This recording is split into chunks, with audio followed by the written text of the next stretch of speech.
അപ്പൊ കുറെ പേര് കമന്റ് ചെയ്തിട്ടുണ്ട് റാങ്ക് വേഴ്സസ് മാർക്ക് എങ്ങനെയാണ് വരുന്നത്. അപ്പൊ കഴിഞ്ഞ കൊല്ലത്തെ ഒരു അപ്രോക്സിമേഷൻ വെച്ച് ഇത്തവണ ഒരു അപ്രോക്സിമേറ്റ് ചെയ്യാൻ പറ്റത്തില്ല.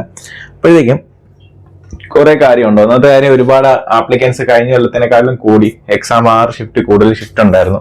അതിൽ എനിക്ക് തോന്നുന്നു ലാസ്റ്റ് നടന്ന ഷിഫ്റ്റ് 12-ാം തീയതി ഈവനിങ് ആയിരുന്നു ഏറ്റവും ഡിഫിക്കൽട്ട് എന്നാ തോന്നുന്നത്. അപ്പോഴത്തേക്കും കുറെ കാര്യങ്ങളുണ്ട്. അതായത് ഒരു കാര്യം, നമുക്ക് ഡിലീറ്റഡ് പോർഷൻസ് ഉണ്ടായിരുന്നു. അപ്പൊ ഡിലീറ്റഡ് പോർഷൻസ് വരുമ്പോൾ ഞാൻ പറഞ്ഞില്ലേ, ക്വസ്റ്റിന്റെ എണ്ണം കുറഞ്ഞതിന് ഈക്വൽ ആണ്, കുറച്ച് അഡ്വാൻറ്റേജ് ഉണ്ട്. ഇതിനകത്ത് ഒരു മെയിൻ കാര്യം, കുറച്ച് പേർക്ക് ഇത് അഡ്വാൻറ്റേജ് ആണ്, കുറച്ച് പേർക്ക് അതൊരു ഡിസഡ്വാൻറ്റേജ് ആണ് ഈ പറയാൻ പോണ കാര്യം. അതായത് ഇപ്പൊ മാത്സ് ചിലരൊരു 8 ക്വസ്റ്റിനൊക്കെ എഴുതാൻ പറ്റുമെന്നുള്ള ഒരാളുണ്ടായിരുന്നെങ്കിൽ അവർ ചിലപ്പോൾ 8 അല്ലേ എഴുതിയോളൂ എന്ന് പറഞ്ഞ് ലാസ്റ്റ് കറക്കി കുത്തി കുറെ നെഗറ്റീവ് അടിച്ചു വന്നിട്ട് കട്ട് ഓഫ് കുറെ പേര് ഔട്ട് ആവുന്നുണ്ട്. അതായത് നിങ്ങൾക്ക് കിട്ടിയാൽ, പക്ഷെ നിങ്ങൾ ഈ കൗണ്ട് തികയ്ക്കണമല്ലോ എന്ന് ആലോചിച്ചിട്ട് എക്സാം ടഫ് ആയതിനു ശേഷം കറ കുത്തി നെഗറ്റീവ് അടിച്ച ഒരുപാട് ആളുകളാണ്. കാരണം എല്ലാവരും ഒരു 8 തൊട്ട് ഒരു ചോദിച്ചവരെല്ലാവരും ഒരു 30 ക്വസ്റ്റിന് മുകളിലോട്ട് എഴുതിയ ആളുകൾ വളരെ കുറവാണ്. അപ്പോഴത്തേക്കും എന്താണ്, ഒരു കട്ട് ഓഫ് വന്നിട്ടും നിങ്ങൾ നിങ്ങളുടെ എന്താ പറയണ്ട, ഒരു കുറച്ചുകൂടി അറ്റൻഡ് ചെയ്യണമെന്നുള്ള പേരിൽ നെഗറ്റീവ് അടിച്ച് കുറെ പേര് എലിമിനേറ്റ് ആവുന്നുണ്ടായിരിക്കും. അതൊരു കാര്യം. രണ്ടാമത്തെ കാര്യം എന്ന് വെച്ച് കഴിഞ്ഞാൽ, ഇത്തവണ കൂടുതൽ എനിക്ക് എൻ്റെ ഒരു കാൽക്കുലേഷൻ ആണ് നീറ്റുകാർക്ക് കിട്ടുന്ന ഒരു പ്രശ്നം എന്ന് വെച്ച് കഴിഞ്ഞാൽ, നമ്മളിപ്പോ നോർമലി ഞാൻ പ്രെഡിക്ട് ചെയ്തിരുന്ന ഒരു കാര്യം, നീറ്റുകാർ ഒരു 40 എഴുതി, ഫിസിക്സ് കെമിസ്ട്രി ഒരു 40 എഴുതി, മാത്സ് ഒരു 5 കട്ട് ഓഫ് കടന്നു കഴിഞ്ഞാൽ എത്ര ക്വസ്റ്റ്യനായി? 85 ക്വസ്റ്റ്യന്റെ വെയിറ്റേജ് ഉണ്ട്. പക്ഷെ ഇപ്പോഴത്തെ ഒരു സിനാരിയോ എന്ന് വെച്ച് കഴിഞ്ഞാൽ, ഈ പലരും ഈ ഒരു 5 മാർക്ക് വെച്ച് കട്ട് ഓഫ് കടക്കാതെ ഫിസിക്സും കെമിസ്ട്രിയിലും പെർഫോം ചെയ്തിട്ടും അങ്ങ് ഔട്ടായി പോണവരുണ്ട്. അപ്പോഴത്തേക്കും മുന്നേ വന്നിരുന്നതിൽ ഒരുപാട് നീറ്റുകാരുടെ മിഡ് റേഞ്ചിൽ വരുമായിരുന്നെങ്കിൽ ആ ഒരു കോമ്പറ്റീഷൻ പോയിട്ട് ചിലപ്പോൾ നിങ്ങൾക്ക് എന്താണ്, കുറച്ച് അറ്റൻഡ് ചെയ്യുമ്പോൾ നിങ്ങൾ മുകളിൽ കയറി പോലെ ഒരു അഡ്വാൻറ്റേജ് ഉണ്ട്. അതായത് നിങ്ങൾ ഫിസിക്സും കെമിസ്ട്രിയും മോശമാണെങ്കിൽ പോലും മാത്സിന്റെ കട്ട് ഓഫ് തയ്ക്കാതെ, അതായത് നല്ലപോലെ ഫിസിക്സും കെമിസ്ട്രിയും പെർഫോം ചെയ്തിട്ട് മാത്സ് കട്ട് ഓഫ് തയ്ക്കാതെ പോകുന്ന ഒരുപാട് ആളുകൾ കാണും. അപ്പൊ അതാണ് ഞാൻ ഈ പറഞ്ഞതിൽ, ചിലർക്ക് അത് അഡ്വാൻറ്റേജ് ആയിരിക്കും, കുറച്ച് പേർക്ക് അത് ഡിസഡ്വാൻറ്റേജ് ആയിരിക്കും. അതാണ് മെയിൻ കാര്യം, കട്ട് ഓഫ്.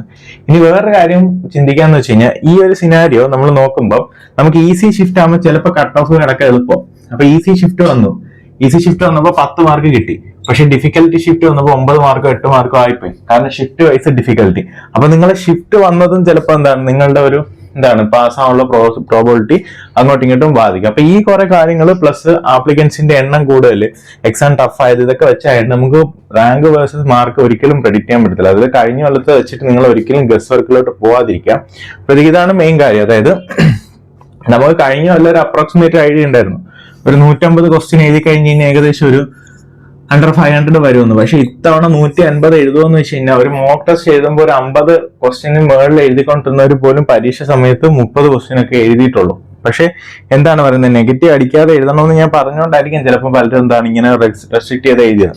അപ്പൊ ഇത് നിങ്ങൾ അത്യാവശ്യം ഈ ഒരു എക്സാമിന് നിങ്ങളൊരു 80 തൊട്ട് ഒരു 90 ക്വസ്റ്റ്യൻ എഴുതിയിട്ടുണ്ടെങ്കിൽ തന്നെ ചിലപ്പോൾ ഒരു നല്ലൊരു അഡ്വാൻറ്റേജ് ആയിരിക്കും. അപ്പൊ ഇത് നീ കറക്റ്റ് അറിയണമെങ്കിൽ നിങ്ങളൊരു കാര്യം ചെയ്യാം, നിങ്ങൾ 80-90 ഒക്കെ എഴുതി, അല്ലെങ്കിൽ നിങ്ങൾ എഴുതിയൊരു അപ്രോക്സിമേറ്റ് ക്വസ്റ്റിന്റെ കൗണ്ട് ഒന്ന് കമന്റ് ചെയ്ത് കഴിഞ്ഞാൽ, എല്ലാവരും ഒന്ന് ടോട്ടൽ കൗണ്ട് ചെയ്ത് വെച്ച് കഴിഞ്ഞ് കഴിഞ്ഞാൽ നമുക്ക് അറിയാൻ പറ്റും എത്ര പേര് ഒരുവിധം എങ്ങനെ എഴുതിയിട്ടുണ്ടെന്നൊരു ഐഡിയ കിട്ടും. അപ്പൊ ഞാൻ നോക്കിയെടുത്തോളം എല്ലാവരും എഴുതിയിരിക്കുന്ന ഒരു ആവറേജ് 70 തൊട്ട് ഒരു 80 ആണ് ഒരു ഇത് എഴുതിയിരിക്കുന്നത്. അപ്പൊ നിങ്ങൾക്ക് ഒരു 80 തൊട്ട് 90 എഴുതി കഴിഞ്ഞ് കഴിഞ്ഞാൽ അത്യാവശ്യം നല്ലൊരു റാങ്കിലോട്ട് നിങ്ങൾക്ക് പുഷ് ചെയ്യാം.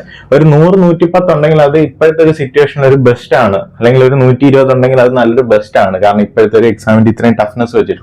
അപ്പോഴത്തേക്കും നിങ്ങൾ മനസ്സിലാക്കേണ്ടത് ഇതാണ്. രണ്ടാമത്തെ കാര്യം വെച്ചാൽ, നിങ്ങൾ മാത്സിനകത്ത് അറ്റൻഡ് ചെയ്തിട്ടുണ്ടെങ്കിൽ എനിക്ക് തോന്നുന്നു മാത്സ് പെട്ടെന്ന് പെർസെന്റേജ് കയറാൻ ഒരു അഡ്വാൻറ്റേജ് ആയിരിക്കും. കാരണം ഇത് പെർസെന്റേജ് വൈസ് ആയിരിക്കും നോക്കിയാൽ നോക്കുന്നത്. അപ്പോൾ ഈ മാത്സിനകത്ത് മിക്കവരും കമന്റ് ചെയ്തേക്കുന്നവർക്ക് പലർക്കും പോയി, അല്ലെങ്കിൽ ഒരു 8 ക്വസ്റ്റ്യൻ 11 ക്വസ്റ്റ്യൻ 16 ക്വസ്റ്റ്യൻ 19 ക്വസ്റ്റ്യൻ അങ്ങേറ്റം ഞാൻ നേരിട്ട് കേട്ടത് 20 തൊട്ട്. പിന്നെ ഒരാൾ 1-2 ആളുകൾ 58 എഴുതിയെന്ന് പറയുന്നുണ്ട്. പക്ഷെ അത് വളരെ എണ്ണാവുന്ന ആളുകളാണ്. അപ്പോഴത്തേക്ക് ഒരു ആവറേജ് ചെയ്ത് നിൽക്കുമ്പോൾ മാത്സ് ഇത്രയും കിട്ടുമ്പോഴത്തേക്ക് ഒരു 30-35 ഒക്കെ എഴുതാൻ പറ്റിയെങ്കിൽ നിങ്ങൾക്ക് ചിലപ്പോൾ എന്താണ് മാത്സിന്റെ കേസിൽ ഒരു അപ്പർ ഹാൻഡ് കിട്ടും. അപ്പൊ മാത്സിന്റെ പ്രിഫറൻസ് കൂടുതലായതുകൊണ്ട് നിങ്ങൾക്ക് എന്താണ്, എഞ്ചിനീയറിംഗ് എൻട്രൻസ് അല്ലേ, അപ്പൊ മാത്സ് ഭയങ്കര ഇമ്പോർട്ടന്റ്. അപ്പൊ നിങ്ങൾക്ക് ഇതിന്റെ ഒരു അഡ്വാൻറ്റേജ് കിട്ടും. ശരിക്ക് ഇങ്ങനെ ഇത്തവണത്തെ ഒരു എക്സാം എന്ന് പറഞ്ഞാൽ കറക്റ്റ് ഒരു എഞ്ചിനീയറിംഗ് എൻട്രൻസ് എങ്ങനെയായിരിക്കണോ അതേപോലെ തന്നെ എന്താണ് മാത്സിന് നല്ലൊരു വെയിറ്റേജ് കൊടുത്ത്, അതായത് മാത്സ് അത്രയും ഡിഫിക്കൽട്ടി ആക്കി ചെയ്ത്. അത് മിക്കവാറും എന്താണ്, ഒരു കാര്യം കൂടി ഇവിടെ ചിന്തിക്കാനുണ്ട്. നമ്മൾ കഴിഞ്ഞ കൊല്ലം നമുക്ക് എടുത്തിരുന്നപ്പം ഓൾ ഇന്ത്യ കോട്ടയുണ്ട്, നമുക്ക് സ്റ്റേറ്റ് മെറിറ്റും ഇല്ലേ. അപ്പം ഇത്രയും ടഫ് ആകുമ്പോൾ സ്റ്റേറ്റ് മെറിറ്റ് സ്റ്റേറ്റിൽ തന്നെ പോകും.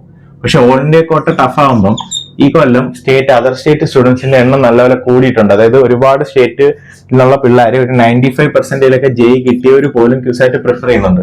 അപ്പൊ ഒരു പക്ഷേ ഇതിന്റെ ഒരു എന്താ പറയണ്ട ഒരു ഫെമിലാരിറ്റി കൂട്ടാൻ അല്ലെങ്കിൽ ഒരു അതർ സ്റ്റേറ്റ് സ്റ്റുഡൻസിന്റെ ആ ഒരു കൗണ്ട് കൂട്ടാൻ വേണ്ടിയിട്ടും കൂടി ആയിരിക്കാം ചിലപ്പോൾ എക്സാം ഇത്രയും ടഫ് ആക്കുമ്പോഴത്തേക്കും എന്താണ് ജെഇക്ക് 95-90% അതർ സ്റ്റേറ്റുകാരും കൂടി ക്യൂസായിട്ട് എഴുതി തുടങ്ങുന്നത്. അപ്പോഴത്തേക്ക് അവരെല്ലാരും പറയുന്നത് അതർ സ്റ്റേറ്റുകാർക്ക് ചോദിച്ചു കഴിഞ്ഞാൽ അവർ പറയും മാത്സ് മോഡറേറ്റ് ആണ് ചെയ്യാൻ പറ്റും എന്നാ പറയുന്നത്.